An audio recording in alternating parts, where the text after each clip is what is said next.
Kā rediģēt weblapu pasākumiem LV. Tad pirmais ir jāielogojas un dodamies uz darba galdu. Parādīšu, kādā veidā var pievienot produktus vai pakalpojumus atrakcijas piepūšanās. Tad ir jāiet uz sadaļu produkti un uzreiz var pievienot produktu. Jā, tad vienkārši loks, produktu nosaukums. Šeit arī derētu ielikt atslēgas vārdus, nevis vienkārši rakstīt piepūšamā bumba, bet lieliska atrakcija brīvā dabā piepūšamā bumba. Kaut kā ielikt tos vārdus, kas Googlā var tikt meklēti. Googlā, starp citu, ir speciāls atslēgas vārdu pārbaudītājs, kur viņš var izmest dažādus piemērus. Tad šeit, šajā blokā var sīku aprakstu, drusku zemāk ir vēl viens bloks short, tad īso aprakstu, bet principā, ja nav laika, viņus var neaizpildīt, pāriet uz tādu lietu kā šo te future image izvēlēties. Es, piemēram, izvēlēšu šo te mašīnīti. Tad ļoti svarīgi ir ieķeksēt kategorijas. Ja šeit nav, tad var pievienot jaunu kategoriju. Kategorijām, piemēram, var būt laiva, piemēram, kā laivas, ja viņas ir vairākas, tad šīs te laivas var ielikt apakškategorijā ūdens atrakcijas laivas. Var veidot vēl trešā līmeņa ūdens atrakcijas laivas, zaļas laivas, piemēram. Tad šīs kategorijas arī varēs mainīt. Vēl viena lieta, ko es ieteiktu izmantot, tie ir tagi. Tagi tādi arī savu veidu atslēgas vārdi. Tagi nav divi vārdus nevajadzētu, principā parasti tas ir viens vārds.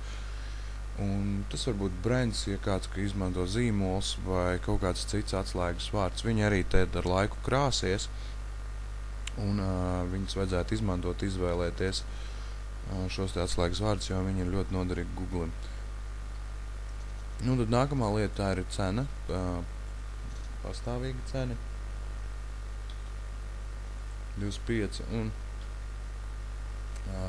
atlaides cena, piemēram, ir akcija. Ja? Akcijai var iestādīt laiku, lai nav jādomā, cik ilgi tā akcija ilgs. Tad šeit var iestādīt laiku. Ir daudz dažādas īstenībā šeit vēl funkcijas.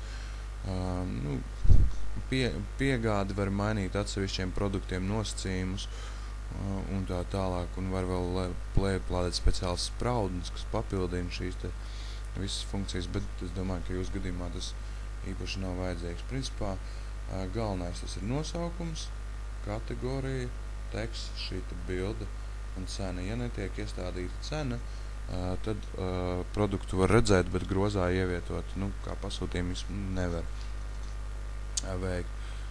Tālāk tad ir vienkārši jāpublicē. Un varam uzreiz pievienot nākamo produktu. Paskatīsimies, kā izskatās visi produkti kopumā. Tad šeit ir šis saraksts, un šeit ir arī Quick Edit, ātrā rediģēšana, kuru mēs varam izmainīt cenu, un arī pievienot tur papildus kategorijas, apdaini. Tādā veidā.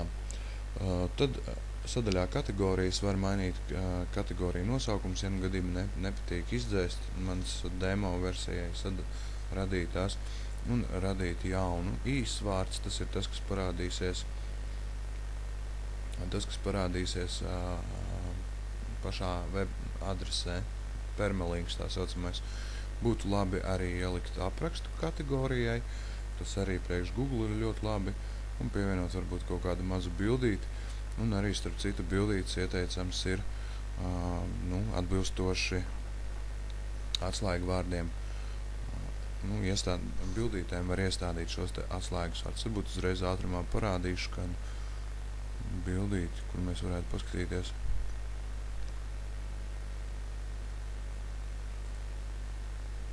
Paskatīsimies šī produkta piemēra.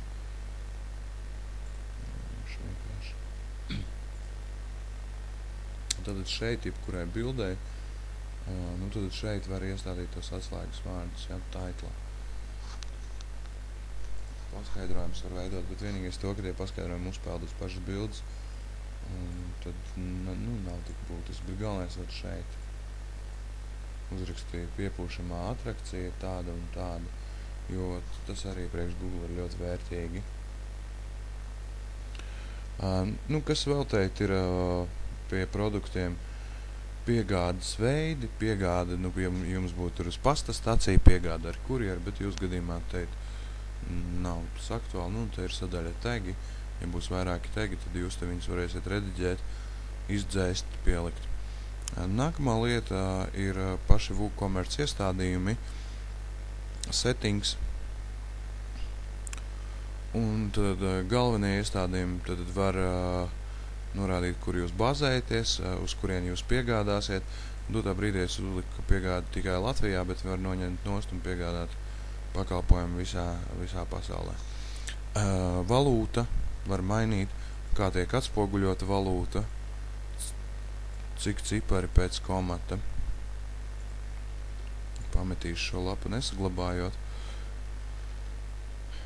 Kilogramu, centimetri, ja tirgotu drēbes vai, pārtiku, tad šeit būtu aktuāla lieta inventarizācija. Var iestādīt parametrus, kas ziņo uz e-pastu, cik ir atlikumā un ka ir jāpiepērk jauna prece. Nodokļi, principā šeit ir ieķeksēti nodokļi, un šeit mēs varam izmainīt, vai šis nodoklis ir iekļauts cenā, vai viņš tikai pašās beigās parādīsies, vai vispārībā atslēgt nav nekāda nodokļi. Un tad pats nodoklis ir iestādīts standarta.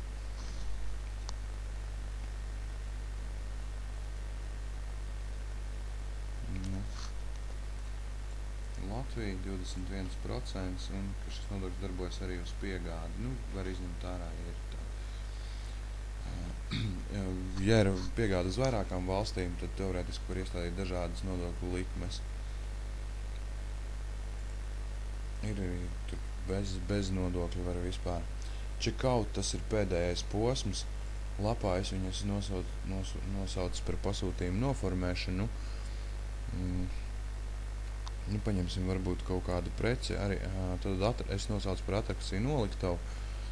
Jūs varat izmainīt šo te nosaukumu. To dara dizaina iestādījumos, par to parādīšu vēlāk. Tad preci var pievienot grozam, automātiski parādās ikoniņa. Parastam pircējiem, kas lietojas internetu veikals, šī sistēma ir skaidra. Preci var noņemt, un arī šo te pogu var pārdēvēt, ja vajag. Es uzrakstīju pasūtīt svētkus, jo pirkums kā tāds jau jums nenotiek. Vairāk ir pasūtījums, ja es pareizi sapratu. Lūk, un šī ir tā checkout. Tad noformējam lapa. Un ko mēs šeit varam izdarīt, arī veikt kaut kādas izmaiņas. Un galvenās izmaiņas tas ir, kā tiks veikts norēķins. Vai cash ar skaidru naudu. Tajā gadījumā mums viņš stāv, te ir paskaidrojums, ka samaksa tiek veikta pasākuma dienā. Lūk, viņi parādās. Vai bankas pārskaitījums. Tas ir šī sadaļa.